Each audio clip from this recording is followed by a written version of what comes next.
Hi, everybody. My name is Cece Keel, and I currently teach fourth grade ELA in the great state of Georgia. And I'm originally from Oklahoma, so a shout out to my home state that I miss very much. And I began teaching in 1994. I know that sounds like it was a jillion years ago, but it really hasn't been that long, it doesn't feel like.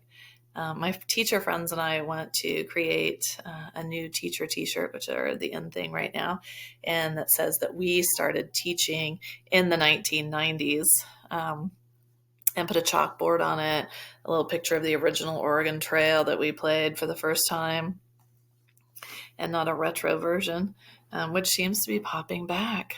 Who knew? But I have been teaching. I love teaching.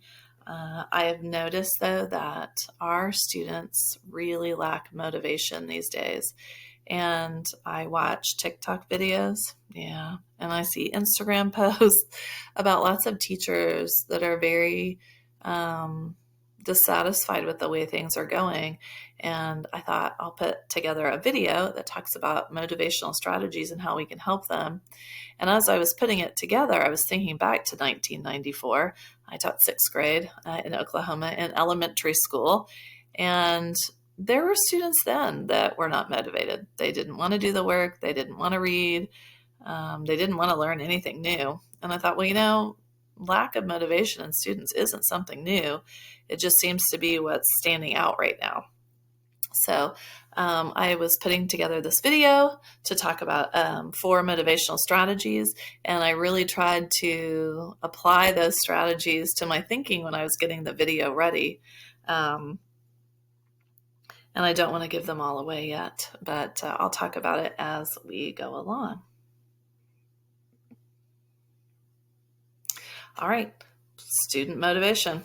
What can we do? There are so many theories and theorists out there. We've got expectancy value theory, contextual influences, goal orientation theory, social cognitive theories. It goes on and on and on. You can Google or use whatever search engine you like and find tons of advice on student motivation. But here are a few that I've learned about recently and think are very helpful.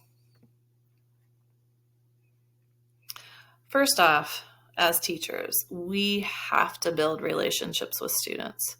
I think that's very important, and it's something that I've really worked on through the years. We also need to model enthusiasm.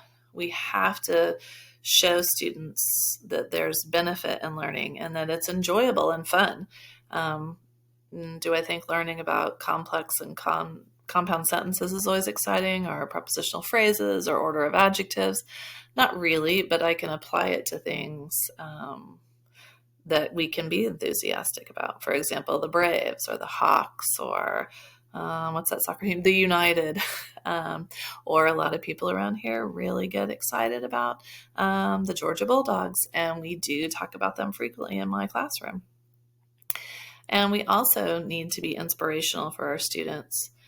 We need to inspire them and show them that we have a passion for what we're doing, so that they can be sparked into inspiration also, and to better themselves by learning.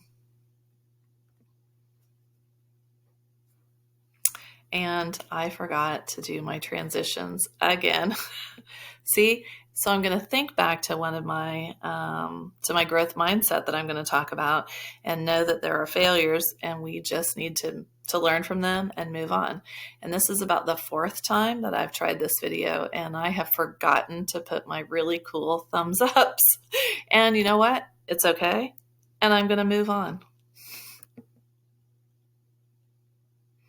All right, the motivation strategies I want to talk about today are setting high but attainable goals for students, learning how to promote a growth mindset, giving meaningful praise to your students, and providing them opportunities for success, and then to overall make sure we have fun. I know that when we're in class and we're having fun and a good time, still following all the school rules and getting things done, that it's just much more enjoyable for everybody, and it seems like it promotes more learning in the classroom. All right, first we're going to talk about goal orientation. actually, goal setting. And the the goal of goal setting, or actually the reason that we want to use goal setting, is to achieve task mastery. And the theorist behind that is Judith Meese, and she talks a lot about setting these high but attainable goals. You want to make sure they're just not easy. Well, yeah, I can read this simple first grade level text and I've done it. Woohoo! But do students, gain self-efficacy or intrinsic motivation for that? No. When they've achieved something, just like adults, when we've done something that we've worked hard at, we feel good about ourselves, and we grow. Goal setting too needs to be self-set.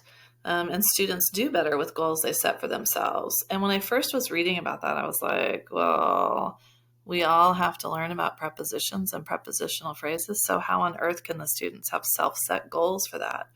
So I started working with it, playing with it, reading a little bit more about it, and talking to colleagues, which is one of my favorite things to do. We're all pretty smart when we get together. And I started thinking that we'll look at the standards set for prepositions and prepositional phrases, and then the students can look at that and then set their goals within that. Do students just want to learn to identify prepositions? Maybe some students want to set a goal to memorize a group of prepositions. Maybe they want to incorporate prepositional phrases into their writing more for word study or in our informational or narrative writing, to make sure they're doing that. So I think that we can look at an overall standard that we need to learn, and then the students can use that standard to set goals for themselves.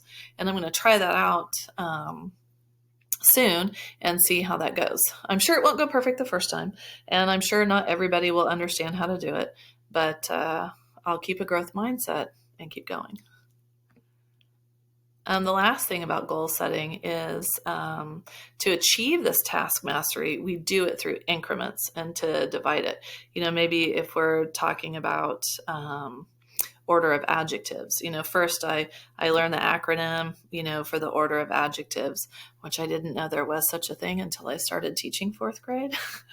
I just thought, oh, that sounds good. I didn't know there was an actual specific order. And that students know that putting forth effort through these goals and setting these goals in increments, we achieve mastery of things. The more effort we put through, the more practice we do, we incrementally grow. And we need to help students be able to see that with our goal setting. And we've set the goal to climb the mountain, and we did. And when we get up there, we feel great and have success.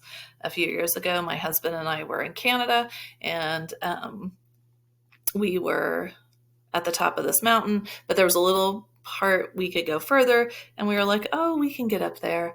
And we started climbing or walking very steeply, and many people were just jogging by us, but some people weren't. They were off to the side or they were quitting, and I was like, well, I'm not going to quit. And I still think about that to this day, how I put forth the effort and finished it. And I thought, if I can do that, then I can sit through this staff meeting that's lasted longer than it was supposed to, or any other type of meeting I want to go to, or get through the day after the wheels have fallen off the bus. The next motivational theory we're going to look at is growth mindset.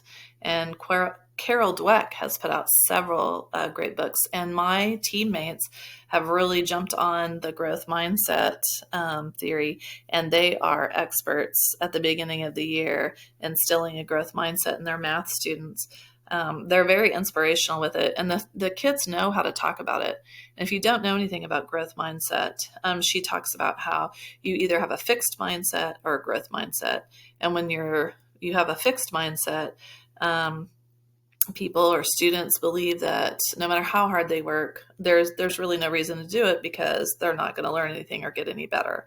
And with a growth mindset, you know that you'll fail sometimes, and you know that you need to put in effort, and things will be difficult, but you will continue to grow and add to your knowledge. And that gets into our 3 main points. Effort. And you've got to really teach the students. If you put in effort, you'll get better.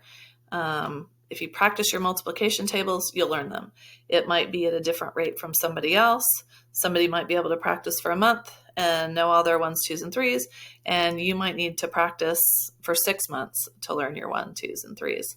I still don't know my 12s, but I've really tried to learn. But there's a calculator on my phone. The second thing with growth mindset is just knowing that it's okay to acknowledge failure. Like earlier, when I kept missing my thumbs up, but to find the inspiration to just keep on moving. I know from my own experience that I made several other videos for classes and things. And at first, I just wanted them to be perfect every time the first time. And then I was spending hours and hours and becoming so frustrated that I thought, you know what? It's okay in the videos if you goof up and just keep on going. I think it makes it more real. And I think that's our job as being inspirational to our students, is to let them know if they do goof up, that's okay. Everybody does it. But now what are we going to do to move on? And the last thing is just focusing on your self-improvement and creating that sense of self-efficacy.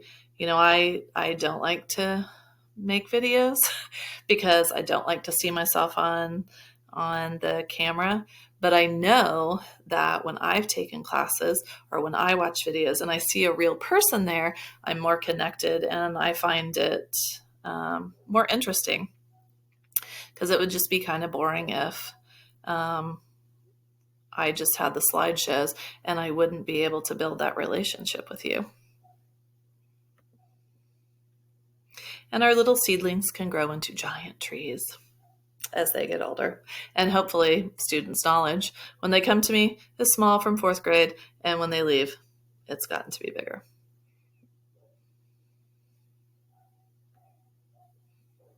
All right, the next thing, motivational strategy we're going to talk about is praise.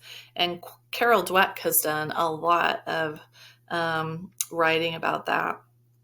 And I have really, in the past few weeks, when I've been trying to learn more about motivational practices to use in my classroom, this has really been the one that I've used the most and seen success with quickly. And it's something I want to continue to work on.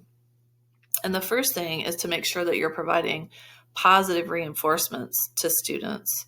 And that's not just telling them good job and a high five out the door. I was doing that and thinking, oh, I'm doing a great job. And I was like, well, you know what? Maybe the last person in line is like, she said that to everybody. And I know that I didn't do a good job, but she just wants to tell me to be kind. And I thought that that was a good thing, but it's not. I mean, I guess it is, but it's not achieving what I wanted it to achieve. Because she talks a lot about making sure that you're giving meaningful feedback that's specific to those students. And when you do that, to make sure that your praise is focused on their effort and their strategy use, and not just telling them, oh, it's because you're smart, you've done a great job, or telling when they do stuff. I know I'd come up or students come up and I'm like, oh, that's great, you're so smart. And the more I've read and learned about it, I'm like, you know what, that's not best practice. I really need to focus on their effort. And as an example, in my classroom, every other week, we do a comprehension check. And we bounce back between fiction and nonfiction, and the Lexile levels go up. And when students come up and they're like, Mrs. Keel, look what I did. I made an 80 this time. And instead of saying, great job, I make sure that I talk about, wow, you know, I saw you using a lot of effort. And I know that you read through the passage and used your reading strategies that we discussed in class. And I asked them specifically, we use Super 6, something I started this year and I've really enjoyed. I'm like, well, what strategies did you use? Did you predict? Did you use summarizing when you were reading through it? Did you stop and think about what you were reading? Did you connect with the text? Did you do some visualization? You know, what did you do? And at first, they weren't really, they were like, oh, I just use some of them. I'm not sure which ones. But the more I've talked about that, the more they can answer me specifically now. Oh, Mrs. Keel, I really connected with this text. And they'll tell me about something in their life that they connected. And I'm like, yay, we're making progress.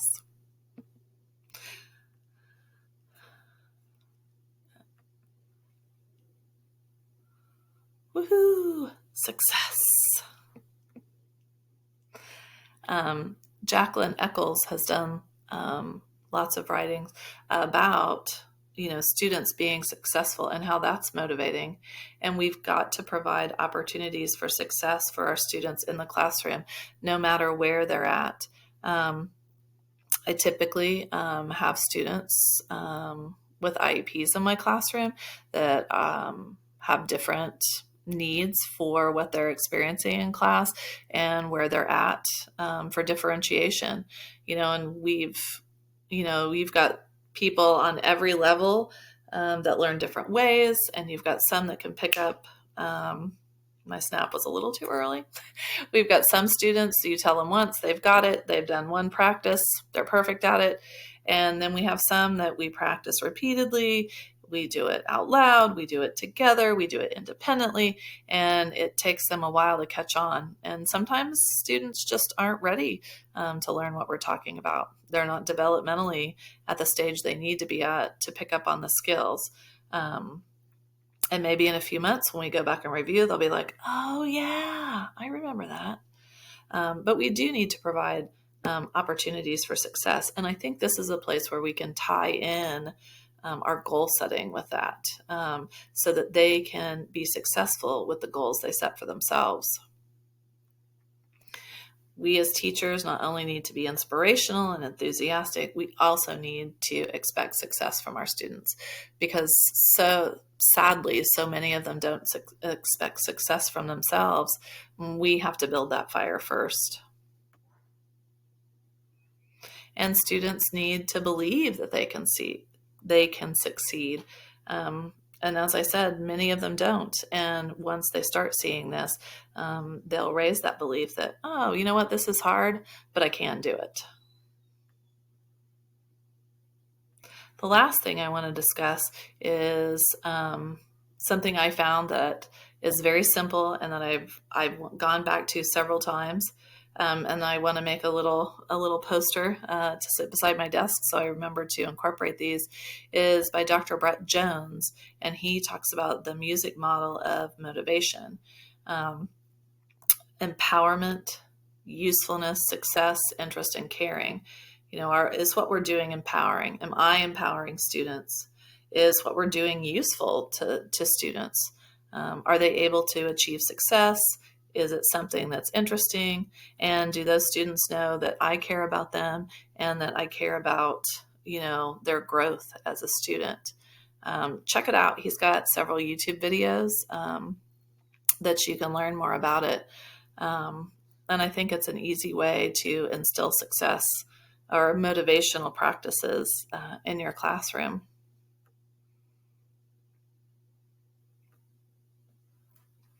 And just a little recap. Remember, build those relationships, model enthusiasm, be inspirational for those kids because they deserve it. And those 4 strategies we talked about were goal setting, growth mindset, praise, and success. And I hope this is just a brief start for you on ways that you can help motivate your students in the classroom. Thanks so much for listening.